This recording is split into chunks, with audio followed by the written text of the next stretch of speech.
नमस्कार, good morning. आप देख रहे हैं डीडी न्यूज। आपके साथ मैं हूं गौरव श्रीवास्तव और मेरे साथ मेरे सहयोगी हैं शरद, जो कि सांकेतिक भाषा के जरिए आपको खबरों से रूबरू करवाएंगे।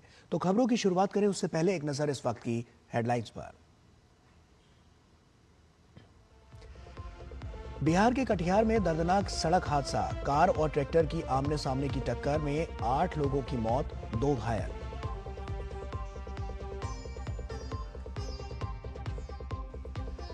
सुप्रीम कोर्ट आज और कल गोधरा ट्रेन अग्निकांड मामले की करेगा अंतिम सुनवाई। राज्य सरकार और दोषियों ने दाखिल की है याचिकाएं।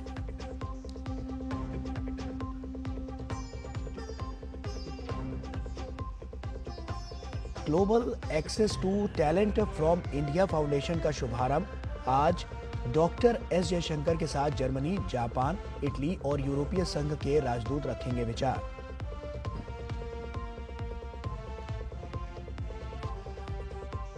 अमेरिकी राष्ट्रपति डोनाल्ड ट्रंप का एक और बड़ा फैसला। ट्रंप प्रशासन ने हार्वर्ड यूनिवर्सिटी को भविष्य में दी जाने वाली वित्तीय सहायता पर लगाई रोक।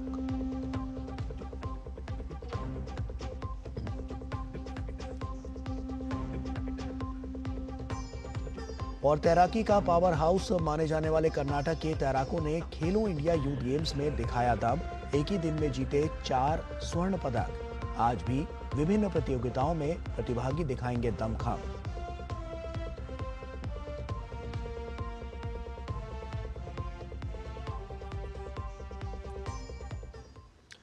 और आइए अब खबरों की शुरुआत करते हैं। बिहार के कटिहार में समेली प्रखंड कार्यालय के पास राष्ट्रीय राजमार्ग 31 पर एक एसयूवी और ट्रैक्टर की आमने सामने टक्कर हो गई। हादसे में 8 लोगों की मौत हो गई और 2 अन्य घायल हो गए। कार में सवार यात्री शादी समारोह से लौट रहे थे जब NH 31 पर समेली ब्लॉक कार्यालय के पास ये दुर्घटना हुई। कटिहार के पुलिस SP वैभव शर्मा ने बताया कि सभी मृतक पुरुष थे और वे एसयूवी कार में यात्रा कर रहे थे। उन्होंने बताया कि हादसा उस समय हुआ जब सामने से आ रहे ट्रैक्टर की इनकी कार से टक्कर हो गई। सुप्रीम कोर्ट 2002 के गोधरा ट्रेन आगजनी मामले में आज और कल अंतिम सुनवाई करेगा। इस दौरान गुजरात उच्च न्यायालय के 2017 के आदेश के खिलाफ गुजरात सरकार और कई अन्य दोषियों द्वारा दायर अपीलों पर सुनवाई होगी। बता दें कि गुजरात के गोधरा में 27 फरवरी 2002 को साबरमती एक्सप्रेस के S6 कोच में आग लगा दी गई थी, जिसमें 59 लोग मारे गए थे और इसके बाद राज्य में दंगे भड़क गए थे। गुजरात हाईकोर्ट के अक्टूबर 2017 के फैसले को चुनौती देते हुए शीर्ष अदालत में कई अपील दायर की गई हैं।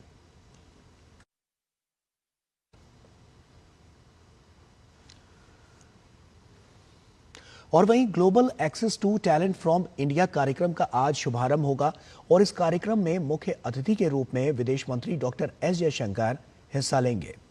उनके साथ शिक्षा राज्य मंत्री जयंत चौधरी भी शामिल होंगे और इस दौरान S Jaishankar Germany, Japan, Italy और यूरोपीय संघ के राजदूत से मुलाकात करेंगे और उनके साथ अपने विचार साझा करेंगे। वहीं विदेश सचिव विक्रम मिस्री भारत सरकार के मुख्य वक्ता के रूप में इस कार्यक्रम में भाग लेंगे। पहलगाम हमले के बाद पाकिस्तान के साथ बढ़े तनाव के बीच भारतीय नौसेना और DRDO ने सोमवार को स्वदेशी रूप से डिजाइन और विकसित मल्टी इन्फ्लुएंस ग्राउंड माइन का सफलतापूर्वक परीक्षण किया। ये प्रणाली भारतीय नौसेना की समुद्री युद्ध क्षमताओं को और बढ़ाएगी। रक्षा मंत्री राजनाथ सिंह ने DRDO, भारतीय नौसेना और रक्षा उद्योग जगत की सराहना करते हुए कहा कि ये प्रणाली भारतीय नौसेना की समुद्री युद्धक क्षमताओं को और सशक्त बनाएगी।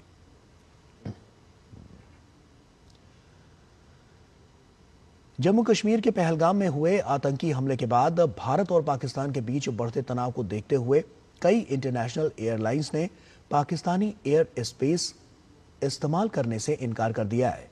एयरलाइंस के बयानों और फ्लाइट ट्रैकर डेटा के अनुसार पाकिस्तान के एयर स्पेस से परहेज करने वाली प्रमुख एयरलाइन कंपनियों में air France, British Airways, Swiss international airlines और जर्मनी की लुफ्थांसा शामिल है।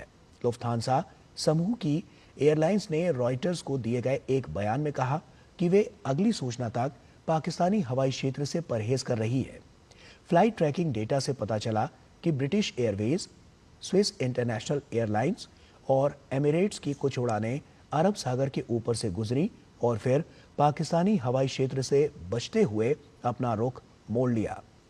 माना जा रहा है कि इंटरनेशनल एयरलाइंस के इस कदम से पाकिस्तान को ओवर फ्लाइट शुल्क से होने वाली आय में भारी नुकसान हो सकता है। गौरतलब है कि पहलगाम में हुए आतंकी हमले के जवाब में भारत ने पाकिस्तानी एयरलाइंस के लिए अपना हवाई क्षेत्र बंद कर दिया है।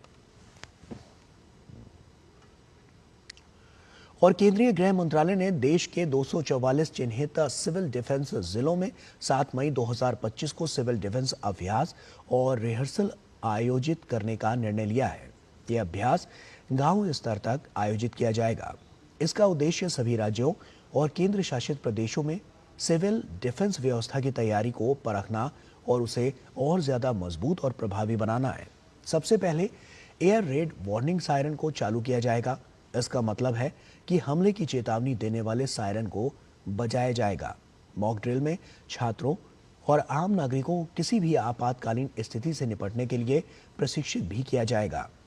क्रैश ब्लैक आउट के उपाय किए जाएंगे और इसका मतलब है कि हमले के दौरान रोशनी बंद करने यानी क्रैश ब्लैक आउट की व्यवस्था की जाएगी। महत्वपूर्ण प्रतिष्ठानों को जल्दी से छिपाने की व्यवस्था की जाएगी। लोगों को सुरक्षित स्थानों पर ले जाने की योजना लोगों को बताई जाएगी और उसका अभ्यास भी किया जाएगा। जजों की नियुक्ति प्रक्रिया में पारदर्शिता को लेकर सुप्रीम कोर्ट ने बड़ा कदम उठाया है। सुप्रीम कोर्ट 9 नवंबर 2022 से 5 मई 2025 तक हाई कोर्ट में जजों की नियुक्ति की पूरी प्रक्रिया की जानकारी सुप्रीम कोर्ट की वेबसाइट पर अपलोड कर दी है, जिसमें बताया गया है कि जिन जजों की नियुक्ति हुई है क्या वो किसी सिटिंग रिटायर्ड जज से जुड़े तो नहीं है। और इसके अलावा सुप्रीम कोर्ट के सभी जजों की संपत्ति की जानकारी भी सुप्रीम कोर्ट की वेबसाइट पर अपलोड होगी। 1 अप्रैल को हुई फुल कोर्ट की मीटिंग में यह फैसला लिया गया है।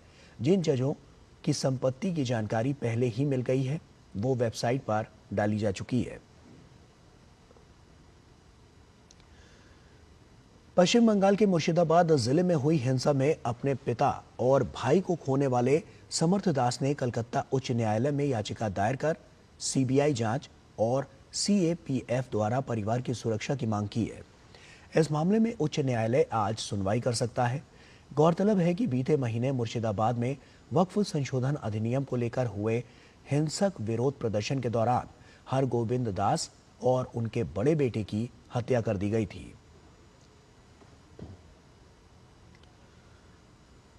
महात्मा बुद्ध के अवशेषों की हांगकांग में होने वाली नीलामी ने भारत सहित दुनिया भर में बौद्ध धर्म को मानने वालों को नाराज कर दिया है।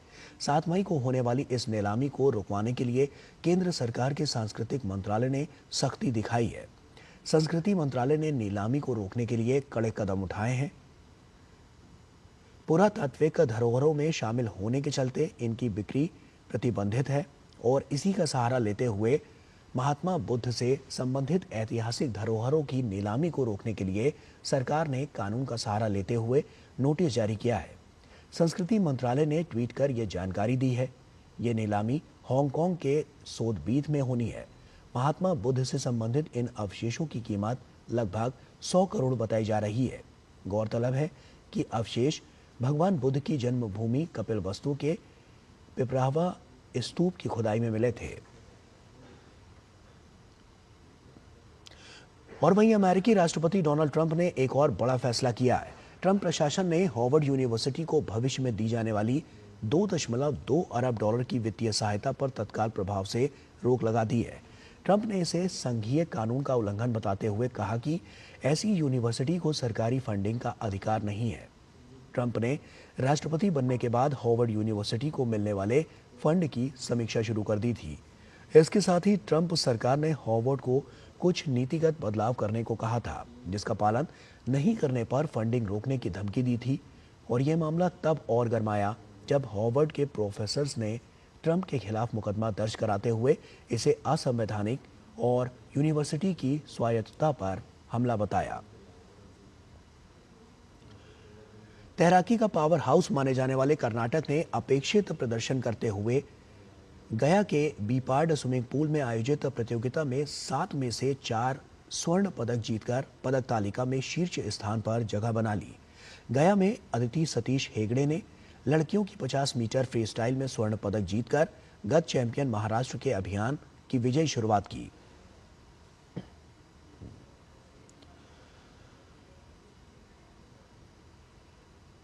और इसी के साथ फिलहाल इतना ही। पूरी टीम को दीजिए इजाजत। आप बने रहिए डीडी न्यूज के साथ। नमस्कार।